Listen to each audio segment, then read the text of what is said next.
Hi everyone, and a very warm welcome to another edition of the Vet Method podcast, where we bring team training concepts to independent veterinary practice owners who want to grow revenues through a high performance team. My name is Sanjay Mangavai, and I'm so pleased to be joined today by Tracy Sands. Hi Tracy, welcome. Good morning. I guess good afternoon for what we talked about. Good morning. Absolutely, thank you. So whereabouts are you today? I am in the United States and I live in Pennsylvania, which is an eastern, northeastern, central eastern state. We're not known for much of anything. But I think the weather would be better than what we're having here. You know, what's the temperature like today? Is it sunny or? So Pennsylvania is known for never having an in-between. So last week it was 90 and sunny. This week it's rainy and in the 60s. Yeah. So today we have a little bit of cloud, but the flowers are out, so I'm happy. Yeah. Oh, fantastic. That sounds really good. Yeah. In the UK, it's sunny at the moment, but we often get 4 seasons, even in summer. So, by the time we finish the podcast, it may be different. Okay. So a little bit about Tracy. Tracy's on a mission to empower veterinary support staff and to improve mental wellness in the veterinary profession. That's a really good topic, Tracy. You know, mental wellness is certainly something that I'm sure everyone will agree is something that is desperately needed by our profession worldwide, I think, and it's something we need to focus on right now. Good. So the title of the podcast is Pet Lovers Matter, and we're going to talk all about that for the next 7 minutes or so. Okay, Tracy, our time starts now. So question number 1, who is your ideal client? So I think it's really important for me to just define that pet lovers matter before I even answer this question. And the reason is because when I was really looking internally for my purpose in this world, but also the purpose that would broadly fit the 2 different venues I have, my veterinary practice and my podcast, it came to me that it was about people mattering and it wasn't going to be just about veterinary clients. So pet lovers encompasses the team members that take care of the pets as well as the clients. So for a veterinary client, the ideal one for me is one who feels that a relationship with a veterinary team allows them to provide a better quality of life for their pets. The ideal podcast listener is anybody in the veterinary profession. For the Vet Med After Hours podcast, it's anybody in the veterinary profession who wants to feel more connected and feel like whatever they're going through, they're not alone. And I think that's really all of us. We all need to understand that. Okay, that's fantastic. So basically all veterinary team members, the whole profession, a lot of emphasis tends to focus sometimes just on the veterinarians, but in actual fact, it's the whole team that can be susceptible to the stresses and the emotional roller coaster that you often experience in a veterinary practice. Okay. I think it gets forgotten way too often. I'm a veterinarian myself, and it's really easy to explain our emotional roller coaster, but everybody on the team is experiencing those exact same emotions and sometimes even harder pieces than we have to deal with. Absolutely. That's so true. Perfect. That leads us nicely onto question number 2. What's the biggest problem your clients face and how do you solve it? So I think I'll stick with the team members for today's conversation. And the biggest problem that we face stems from the feeling of being alone and not feeling comfortable talking about when you need help. And so why I've become passionate about moving outside of just the veterinary clinic that I work in is because there's an overwhelming amount of cultures in the veterinary profession where it's not okay to take a break, or it's not okay to say that you can't stay late that evening and not need a reason. It's just, no, everybody feels like they have to be perfect and they have to be going at 200 miles an hour at all times. And we need to build a network where we can all reach out and support each other. And I think that's the biggest problem is everybody feels alone. The team members don't feel appreciated or in a psychologically safe place to speak up. The veterinarians feel alone because we feel like we've got to make everything right for the client, and we can only do it by ourselves. Okay, that's a really important point because I see it myself. I've been a vet for 32 years, had 3 clinics, and it came up time and time again where people thought they were going through it by themselves and nobody else was going through the issues that they were feeling, and they felt inadequate in some way. In fact, our Royal College I think it was them who did the study in students, and 75% of veterinary students wouldn't admit to having a mental health sort of problem. There's still some stigma also attached to that kind of thing. So, okay, good. So that's the biggest problem, maybe also associated with not recognizing that they have a problem, I would imagine. Okay. Yeah. Great. Question 3, what are the typical symptoms that people experience with that problem? Their pain points. Absolutely. So I think the buzzword that most people are familiar with right now is toxic culture. Okay. And to me, that really boils down to little things that build up with each other. So starting with negativity. On a recent one of your episodes, the life coach was talking about how we just start to swirl in our minds and we think about, oh, there's so many clients, there's so many things, I can't do all these, it's going to end up in a bad way. So it starts with negativity and complaining amongst team members, whining, gossip and bullying, and those all come together to staff turnover, which is a huge problem in the profession. The 2 biggest problems in the profession worldwide are we don't have enough staff and we have veterinary suicide. And those come when the little things happen all day, every day. And then we get to burnout and compassion fatigue. And then we don't have the coping skills. So we end up with addictions and suicide. And all builds together. Okay, so there's quite a few symptoms there, Absolutely. To highlight them, compassion fatigue, you mentioned, burnout. We talked about feeling inadequate, the feeling of maybe overwhelm, irritability can come into it, anger, and they won't know why. They feel maybe out of control, life's happening to them rather than not being able to make it happen, the way they want it to. Okay, fantastic. Thank you for that, Tracy. So question number 4, what are the common mistakes that people make in trying to solve that problem? The things they thought were going to work, but were never going to, the things they tried but failed. Sure. So when I was thinking about this, I think there are 3 groups of mistakes currently that are happening. And the first one is, especially for management, leadership in the clinics, it's easy to feel like you can show your staff appreciation using finances. So giving them a bonus, giving them a raise, buying pizza. It's been a long day, they didn't have time for lunch, we're going to buy pizza, slap it on the counter. And those are important things. Absolutely. Absolutely. But they aren't enough. And so the most common mistake is that, and I'll often hear leaders say to me, and I've been there too, I don't feel appreciated. My staff doesn't care that I did this thing. And what the mistake is that we don't understand appreciation languages, which is something I'm incredibly passionate about. So there are 5 appreciation languages, and you have to understand them, and you have to start with understanding your own.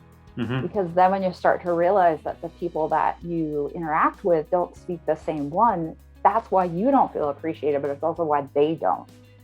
If gifts isn't one of their languages, you can buy them pizza every day of the week and it doesn't matter to them other than they got some calories out of it. So the first one is only showing appreciation in one language, even if it's a few different things in that. And then for me, which is one of the reasons why I developed the Vet You Matter campaign, the second one is that people think the way to stop veterinary suicide is to talk about it, but that's not enough. We have to talk about it, but we have to change the situations that lead up to the suicide. You and I can sit here and talk all day about how sad the numbers are, but if we don't, just like if we have a cat that comes and is vomiting and we give the cat Serenia and it stops vomiting, fantastic. But he's going to start vomiting again if we don't figure out why and we don't address the why. We have to do the same thing with veterinary suicide.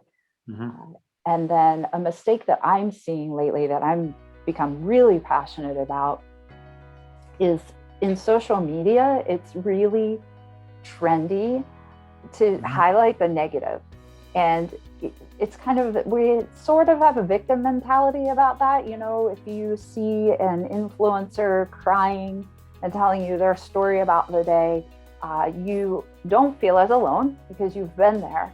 But what I'm seeing our mistake in that I want to change is that's all that's going up there because the sadness sells.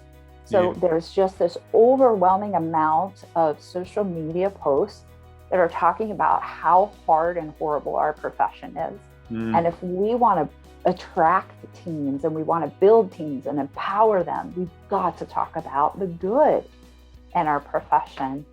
In fact, I just recently started a hashtag called VetMedJoy because I thought when my daughter is getting ready to go to high school, if she's watching veterinary professionals on social media, why would she possibly want to enter the profession? Because there's hardly anything about all the cool things we do.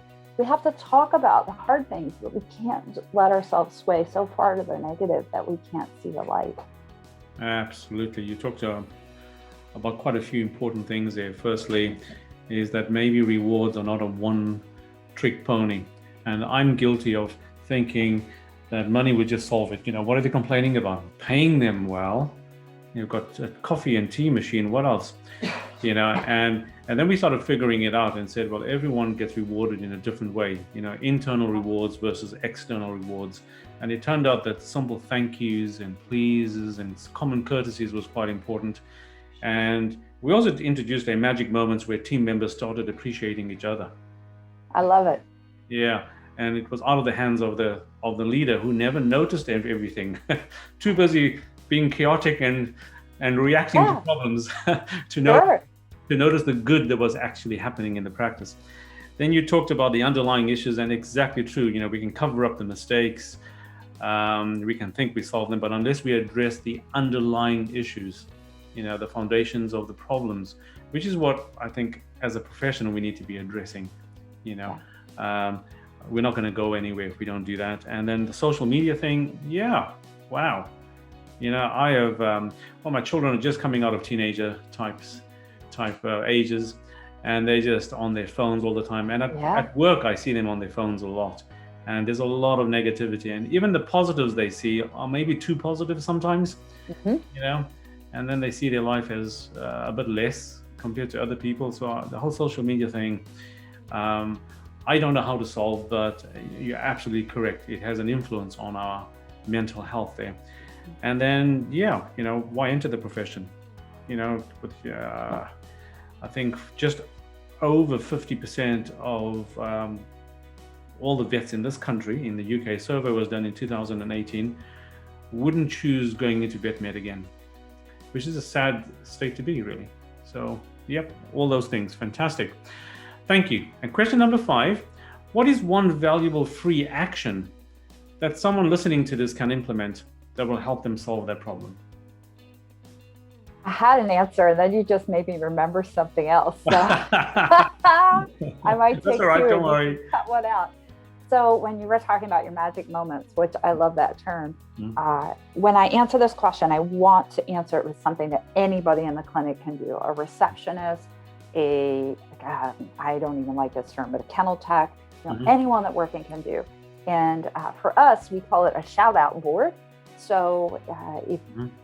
if you are a $10 an hour wage person, get yourself a piece of poster board and ask your management team if you can put it in the break room or the bathroom.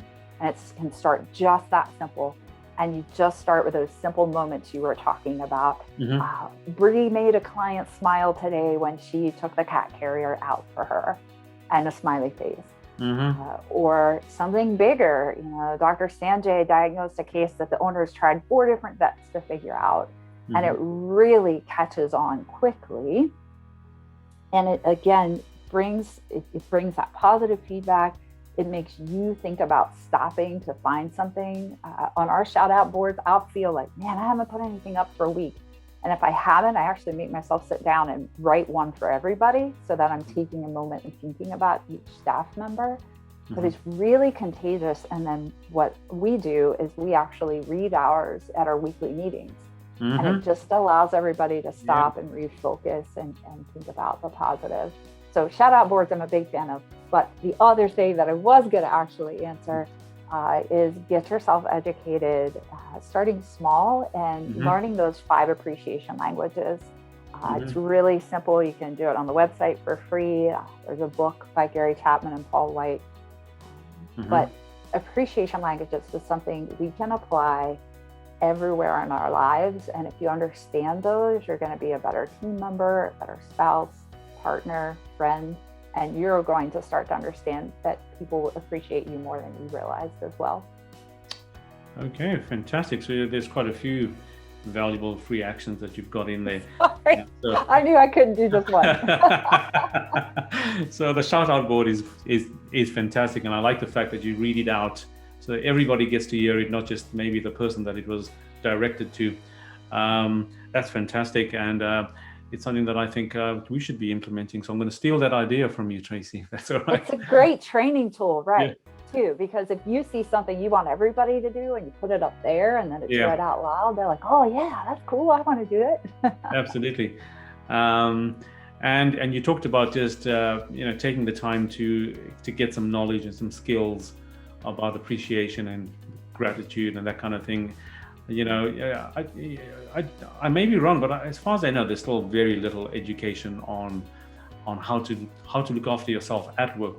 We're very good at teaching people technical skills at college and universities and things, but how to cope with all the other things that the job brings with it, nobody teaches us. So, but it's getting better with people like you, et cetera, et cetera. There's loads of courses and things. Fantastic, really useful.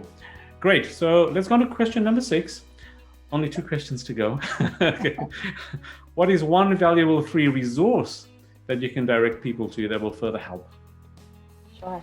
So as you can tell, I love to talk about all of these things. And the VetMed After Hours podcast that we've been talking about, we not only have a podcast, but we have a website. I say we because I just feel like it's all of our guests together. So vetmedafterhours.com. There is a Vet You Matter page, which is all about our anti-suicide campaign and asking for help before you need that help.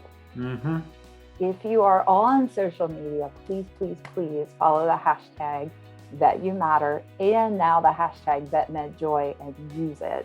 And when I say VetMedJoy, it doesn't just have to be puppies and kittens. I put on a picture of Demodex the other day because I found an answer and it made me happy. Okay, so those sound like really good resources. So just to repeat your website, it's vetmedafterhours.com. Yes. And it would be nice to follow hashtag VetYouMatter or hashtag VetYouMatterJoy. VetMedJoy. VetMedJoy. Yeah, okay. Absolutely. That's worth repeating. Thank you. You're welcome. And finally, question number 7. What's the one question, Tracy, that I should have asked you that I didn't? The one question you should have asked me.